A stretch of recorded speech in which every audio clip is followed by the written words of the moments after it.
I'm Sharad Sharma. I'm a professor in data science at University of North Texas and also the director of data visualization in Extreme Reality Lab. So today we'll be talking about spatial analysis and visual communication of emergency information through augmented reality. So during emergencies like fire and smoke or active shooter events, people do not understand the physical dimension of the space or the severity of these events. With the recent improvements in technology for smartphones, there is an opportunity for geo-visual environment that offers more experiential learning by providing more spatial data access to the users. And these days, we know smartphones are capable of doing that.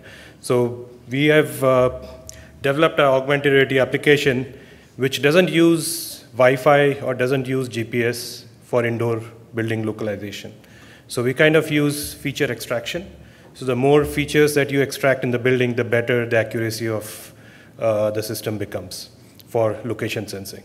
So it gives you user-specific information of what you need to do with respect to where you are, with respect to the exits. And also, it also looks into exits for dynamical evacuation routes. So there might be some exits that require key card access in certain buildings.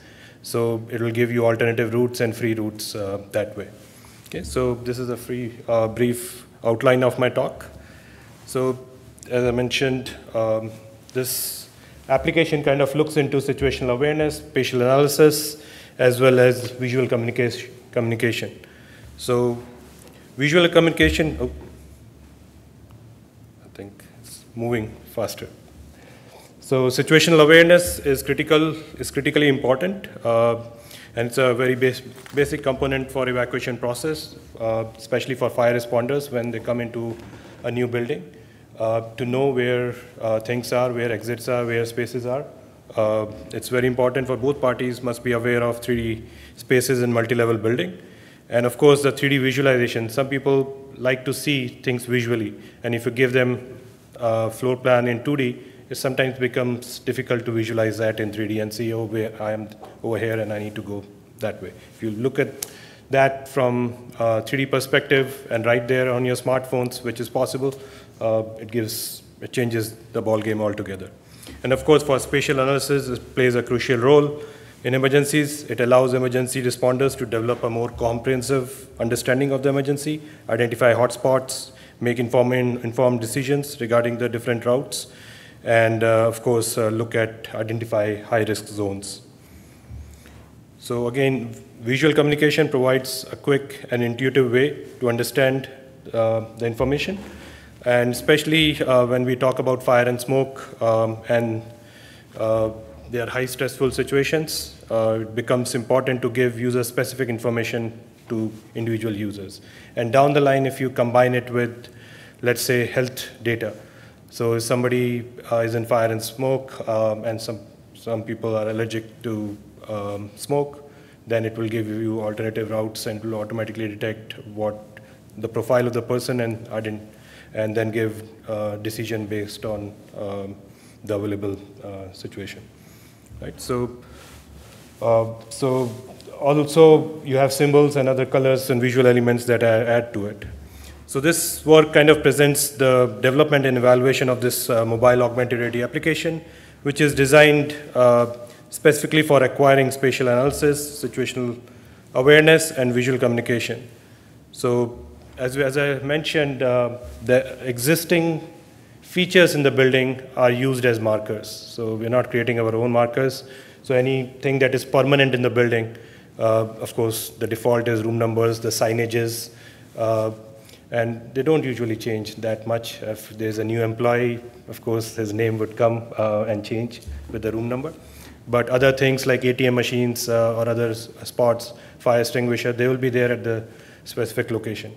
The other point of view is if I use my phone and scan this and put those images on the browser for demoing purposes, which I usually do, and I scan that image, it will show that I'm present in front of that room, although I'm present over here right now, right? So the idea is, again, that if somebody is scanning that marker, then they are actually present over there in space. So that's the other side of not using the GPS location. But if you have enough information about the existing building, then it helps in creating these different routes. So this is just an image showing one of the room numbers, and it shows a pin for the current location.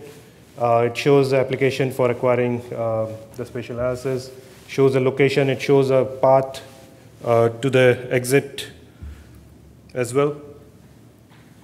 So as I said, it's important that emergency evacuation plans are established in case of emergency. So these plans need to be communicated to the first responders and to the building occupants in a more timely way. So for this reason, we have developed this mobile application. And as far as the motivation goes, injuries and casualties can be avoided through an established communication of evacuation plans. And usually in any building, even these hotels, you will see evacuation plan, 2D evacuation plan, and it shows currently you are here. And then if you go to any building where you have corridors and rooms on either side, say library or hotel rooms, you kind of get lost because their rooms, they all kind of look symmetrical. And you're looking at where I am currently, right? So instead of that, if you give that information and it shows dynamically how and where you need to go, that definitely helps. The other point of view is that live evacuation drills are generally done that are useful for training exercises. And using this augmented reality feature would be a good benefit into doing those evacuation drills. And knowing what to do and what not to do, where things are for safety precautions, that becomes important. And obviously, augmented reality has shown to be very effective in training and teaching tools because of its captativeness and the combination of the inclusion of physical surroundings as well as the computer-generated data that you add onto it. So as I said, the permanent features such as room numbers, signages in the building, they act as markers for the devices. We have developed the application for both Android as well as Apple systems, and it's also exported to HoloLens. And I might give you a demo of those in next few slides. So emergency exits are displayed to assist the users for a quicker evacuation.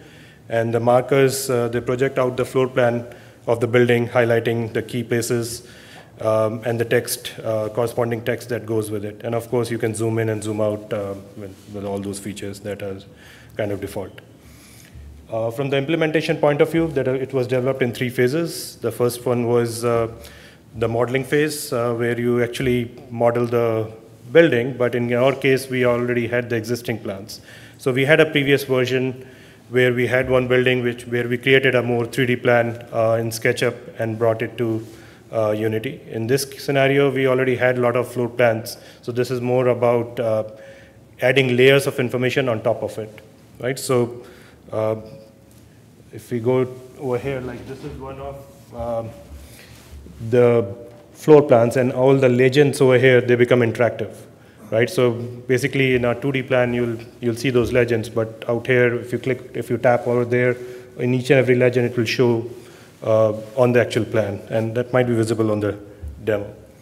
So the second is looking into taking the model into Unity and then adding the other properties for user interaction for the different devices, if it's HoloLens, if it's Android app, and so on. Right? So as I said, the markers we used were existing room numbers and permanent features in the building.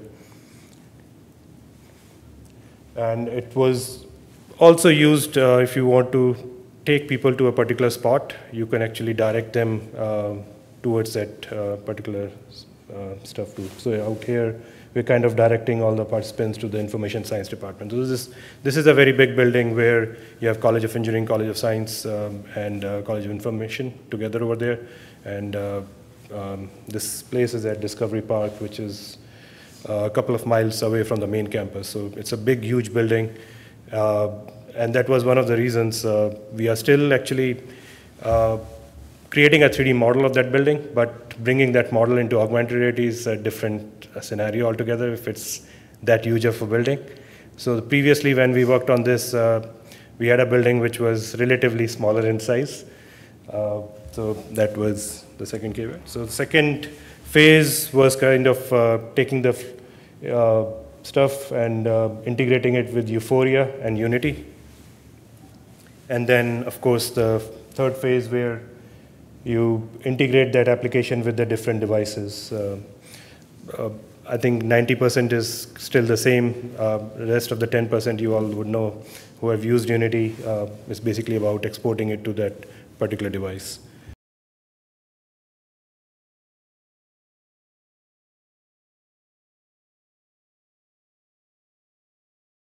The first one is for the HoloLens. As you all know, once you create it in Unity, you can, of course, take it to different platforms, right? So the other platforms is looking into the tablet. And of course, we have it on the mobile device also. So the idea is you're moving in the corridor. All the permanent features in the building, they basically act as markers to recognize where you are. So the more features that you extract, the more features you add, the better the localization becomes. So we knowingly tried not to use GPS because in emergencies, GPS and wireless, they do fail. And of course, in multi-level buildings, it does make a big difference. So out here, as I said, you can add, all these legends, they are all interactive. And on top of it, it will give you directions to the exit, which is shown on the left-hand side on the bottom one.